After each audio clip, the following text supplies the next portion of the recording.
कौमी असेंबली ने पेका एक्ट तरमीमी बिल 2025 मंजूर कर लिया है। इस बिल के मुसव्वदे के मुताबिक FIA का साइबर विंग खत्म करके social media protection and regulatory authority कायम की जाएगी। झूठी खबर फैलाने वाले शख्स को 3 साल कैद या 20 लाख जुर्माना आयद किया जाएगा। अथॉरिटी 9 अरकान पर मुश्तमिल होगी। अथॉरिटी के अफसरान और एहलकारों के पास मुसावी पोस्ट के पुलिस अफसरान के इख्तियारात होंगे। अथॉरिटी को गैर कानूनी मवाद हटाने और शेयर करने वाले अफराद के खिलाफ कार्रवाई का भी इख्तियार होगा। बिल में गैर कानूनी मवाद की 16 इकसाम बताई गई हैं। इस्लाम, मुल्क, फौज और अदलिया मुखालिफ बयानात गैर कानूनी मवाद में शुमार किए जाएंगे। गैर अखलाकी, गैर कानूनी, तशद्दुद, फिरका वाराना मुनाफरत, झूठी रिपोर्ट्स, आईनी इदारों और अफसरान बशमूल अदलिया और मुसल्लह अफवाज के खिलाफ इल्जाम तराशी और ब्लैकमेलिंग का मवाद भी गैर कानूनी होगा। नए कवानीन के तहत सोशल मीडिया पर पाबंदी का शिकार इदारों या शख्सियात के बयानात अपलोड नहीं किए जा सकेंगे। पेका एक्ट की खिलाफ वर्जी पर अथॉरिटी सोशल मीडिया प्लेटफॉर्म्स के खिलाफ तादीबी कार्रवाई करेगी और मुताल्लिका इदारों को सोशल मीडिया से गैर कानूनी मवाद हटाने की हिदायत भी जारी करेगी। अथॉरिटी सोशल मीडिया प्लेटफॉर्म्स की रजिस्ट्रेशन और रजिस्ट्रेशन की मनसूखी की भी मजाज होगी।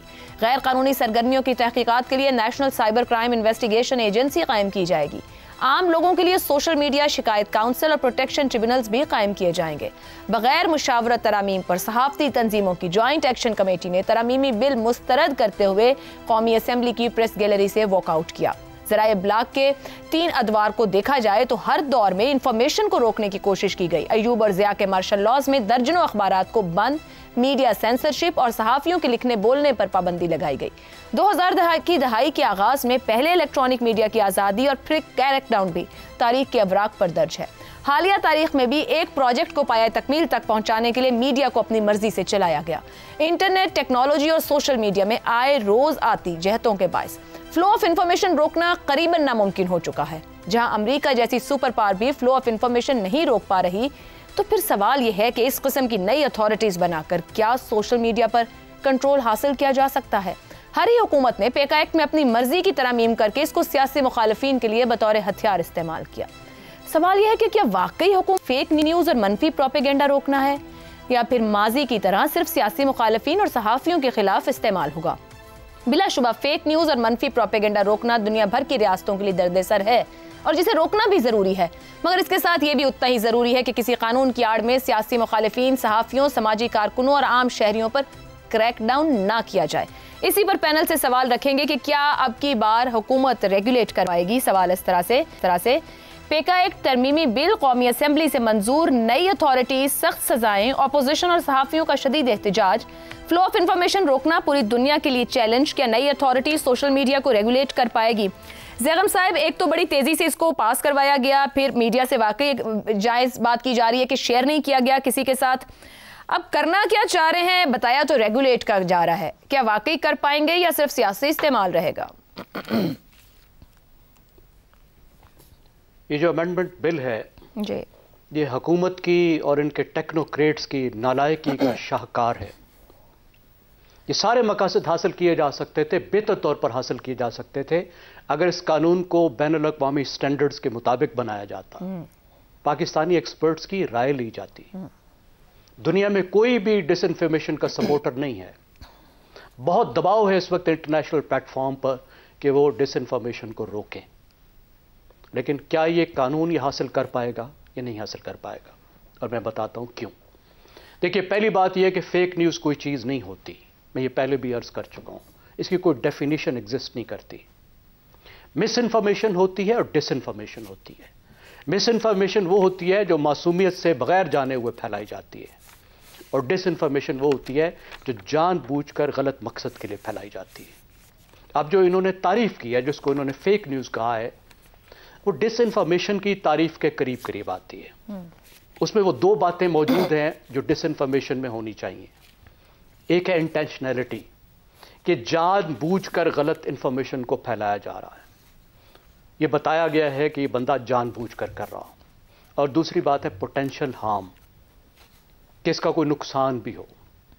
अब हम देखते हैं उसमें जो नुकसान की तारीफ है वो किस तरह की गई है। वहां पे प्रॉब्लम है कि लाइकली टू कॉज और create sense of fear, panic, disorder, जिसमें यह अमकान मौजूद हो कि वो एक खौफ का एहसास पैदा करे और डिसऑर्डर पैदा करे।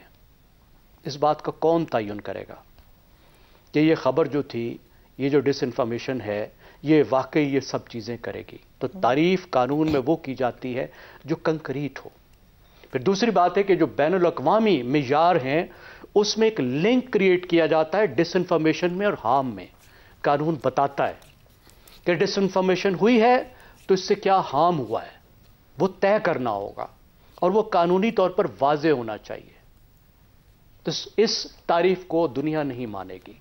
अब अगली बात इन्होंने बना दी social media protection and regulatory authority. अब उसकी दो बातें मैं आपको बता देता हूं। एक तो वो कहते हैं कि सारे प्लेटफॉर्म जो हैं वो इससे रजिस्टर कराएंगे, यूट्यूब और ट्विटर, और उनके ऑफिसेज भी होंगे पाकिस्तान और में, ये भी फेसबुक जी, ठीक है जी, ऑफिसेज भी होंगे। अच्छा, इसका मतलब है वो फर्माबरदार बनकर ये सब बातें मानेंगे। और इसमें दूसरी बात ये है कि जब ये अथॉरिटी उनको कहेगी कि ये खबर उतार दो तो वो उतार देंगे, लेकिन जो वजूहात की लिस्ट आपने बताई इसको कौन मानेगा, जस्टिफाई कैसे करें? कितनी वेग और तवील लिस्ट है। ठीक हो गया। ये सब कंक्रीट अंदाज में, कानूनी अंदाज में हार्म को इस तरह डिफाइन कर सकते थे कि ये सब बातें उसमें आ सकती थी। ठीक, वो क्यों मानेंगे? आप कहेंगे जी नजरिया पाकिस्तान के खिलाफ है इसलिए इसको उतारो। क्या पाकिस्तान में आज तक हम नजरिया पाकिस्तान की तारीफ भी कर चुके हैं? क्या जमात इस्लामी के नजरिया पाकिस्तान की जो तारीफ है, पीपल्स पार्टी उस तारीफ से इत्तफाक करती है? दुरुस्त हो गया ज़ैगम साहब। क्या पीपल्स पार्टी की जो तारीफ है नजरिया पाकिस्तान की, उससे मुस्लिम लीग नवाज इत्तफाक करती है? ठीक, आप कौन सी तारीफ अप्लाई करेंगे नजरिया पाकिस्तान की जिसके तहत आप ये तारीफ वाली बात से ही बात आगे लेके चलूंगी। हमाद गजनवी साहब, ज़ैगम साहब आगे बढ़ूंगी। तारीफ तो यहाँ पर हर कोई अपनी करता है, जो हुक्मरान बैठा हो तारीफें सब उस हिसाब से होती हैं। नून लीग की हुकूमत हो तो पीटीआई के खिलाफ पे का इस्तेमाल हो, पीटीआई की हुकूमत हो तो नून लीग के लोगों के खिलाफ हो रहा था। तो सीखा नहीं किसी ने कुछ। ये जो अब लेकर आ रहे हैं ये रेगुलेट कर पाएंगे या मर्जी की तारीफ होगी हर बात की? जहाँ ज़ैगम साहब ने बात खत्म की तो फिर नताइज भी मर्जी के ही चाहते होंगे जो कुछ इंप्लीमेंट करेंगे। असल में हम खौफजदा लोग हैं, हम सेंसरशिप के मारे हुए लोग हैं। हमारा माजी है एक, हम जिस तरफ आपने इशारा भी किया अपने इंट्रो में कि हमने ये देखा है सारा कि हमारी 54 की असेंबली टूटने के बाद से लेकर मुल्क टूटने तक हम अगले दिन का अखबार देखते हैं ना तो आपको कुछ समझ नहीं आती कि ये क्या हो रहा। यानी सेंसरशिप के मारे हुए लोग हैं हम, और हमने इसकी बहुत सी शक्लें देख रखी हैं, कोड़ों से लेकर और पाबंदियों से लेकर और हर चीज़ देखी है। अब ये मसला सोशल मीडिया का मसला ये है कि इसकी सबसे बड़ी खूबी है कि इस पर कोई सेंसरशिप नहीं होता, और इसकी सबसे बड़ी ख़राबी भी यही है कि इस पर कोई सेंसरशिप नहीं होता। तो ये दोनों जो एक दुविधा है, इसका हल जो है वो दुनिया में भी किसी को समझ नहीं आ रहा और हमें भी समझ नहीं आ रहा। हम भी कोशिश में लगे हुए हैं कि किसी तरह इसका को हल निकाला जाए। आप देखें ना, इसकी खूबियाँ पहले गिनवाऊँ आपको। भाई, ताकतवरों के ख़िलाफ़ खबर आती है इसके ऊपर, ये सबसे बड़ी खूबी है इसकी। हमने देखे हैं पिछले कुछ सालों में हर बड़ा स्कैंडल जो है वो ताकतवर लोगों के खिलाफ स्कैंडल जो हैं वो सोशल मीडिया पे आते हैं, तो हम खुश होते हैं कि चलो यार देखो, मेन स्ट्रीम मीडिया को तो कंट्रोल करना आसान है, एक ITO यानी कि इनकम टैक्स ऑफिसर कंट्रोल कर लेता है उसे। तो यहाँ पर कोई पाबंदी नहीं है और लोग अपनी खबर दे सकते हैं, हकाइक बता सकते हैं, हकाइक। अब दूसरी तरफ मसला ये है कि जब सेंसरशिप नहीं होगा तो उसको फिर वो एक अफरीत बन गया है हमारे दरमियान, वो फुंकारता है, वो नफरत उगलता है, वो सही डायरेक्शन में नहीं ना, हमने ध्यान ही नहीं दिया क्यों बन गया है, क्योंकि आपने इलेक्ट्रॉनिक पर बेजा पाबंदियां भी लगाई ना, आपने वहां सच नहीं सामने आने दिया। जी बिल्कुल बिल्कुल, ये आपकी बात दुरुस्त है, लेकिन ये मैं आपको दुनिया का पहले इंटरनेशनल ट्रेंड भी यही है।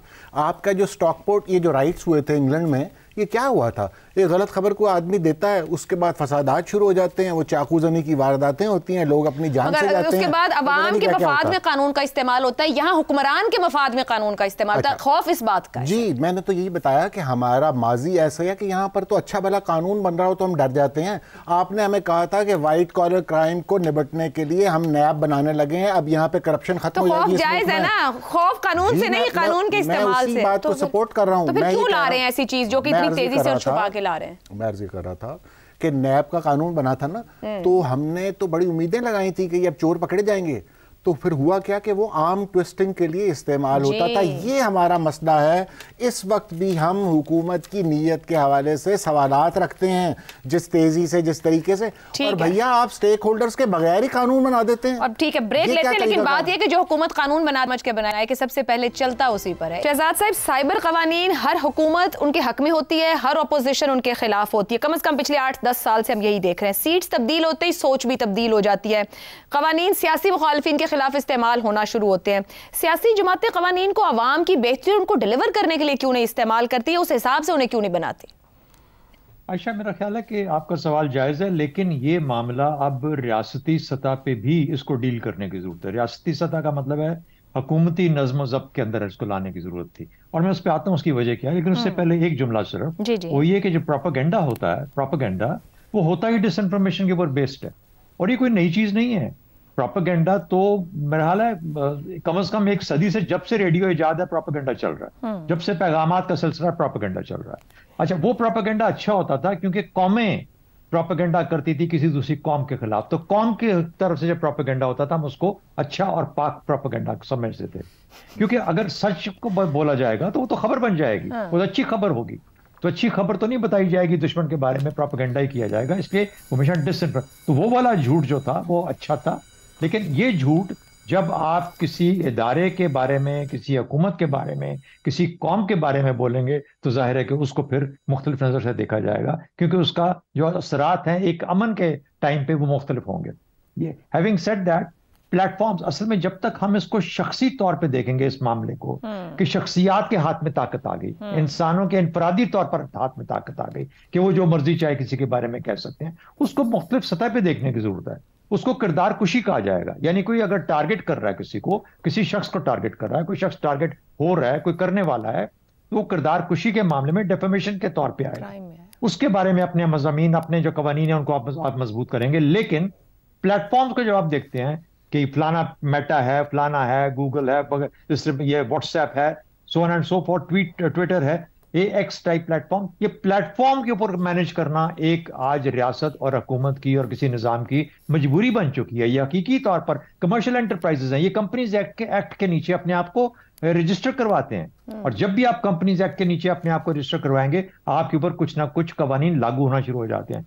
उन कवानीन को तय करना, तो जब ये कानून चलेगा इसको जब बाकी अखबार नवीस जो उन्होंने कहा वो बिल्कुल ठीक बात है, इस पर डिबेट ज्यादा होनी चाहिए थी, खुल के बात करनी चाहिए थी, लोगों के ख्याल लेने चाहिए थे। लेकिन ये जब चलेगा तो इसकी सामने खुल के कमजोरियां भी सामने जाहिर होना जो शुरू हो जाएंगी। क्या ये इनफरादी लोगों के पीछे, शख्सियात के पीछे जाते हैं, लोगों के पीछे, आम आदमी के पीछे जाते हैं, या इसका मकसद मैनेज करना है उस इंफॉर्मेशन को जो कि शेयर की जा रही है मुख्तलिफ प्लेटफॉर्म्स के ऊपर, ताकि वो हमारे कौमी उसके खिलाफ ना हो, पहली बात। और दूसरी बात यह है कि किरदार कुशी किसी की ना की जाए, किसी इंसान को कोई इंफरादी तौर पर किसी की किरदार कुशी ना की जाए। दुरुस्त हो गया। बाकी देखिए एक चीज कह दूं, जो लोग पाकिस्तान के पब्लिक यानी ट्रेजरी से जो इदारे हों, जो भी हैं, जो वहां से पैसा लेता है, अवाम का हक होता है कि उसके ऊपर सवाल उठाया जाए, क्योंकि अगर उनके पैसे से वो चीज चल रही है तो मेरा ख्याल में, आई डोंट नो, हमें आगे जाके, आज तो हम तैयार नहीं है जुडिशरी या पाकिस्तान या किसी और का जिसका जिक्र किया आपने, ये इसको थोड़ा देखना पड़ेगा कि आप जब अवाम का हक है कि आप पे सवाल करके आपसे सवाल पूछा जाए। दुरुस्त हो गया। बड़ा वैलिड आपने बात की। हमारे यहाँ सवाल अभी बदल जाते हैं, कभी के सवाल अच्छे होते हैं और कभी के नहीं अच्छे होते हैं। इफ्तिखार साहब, पेका तरमीमी बिल सहाफ़ियों के तहफ़्फ़ुज़ की जानिब अहम कदम है, ये आज बहुत एहतजाज किया गया सहाफ़ियों की जानिब से भी और वहाँ गैलरी में भी।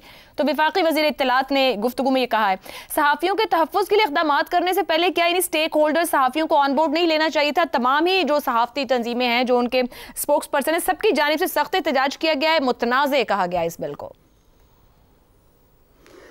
देखिए, बात यह है कि हक़ाइक़ और ख्वाहिश के दरमियान फ़र्क होना चाहिए। मैं इस पे बतौर सहाफ़ी यकीन रखता हूँ। पहली बात, मैं शहजाद साहब की बातों से इत्तफ़ाक़ करता हूँ, जिस तरीके से उन्होंने इस पॉइंट ऑफ व्यू को पेश किया है वो बिल्कुल दुरुस्त है।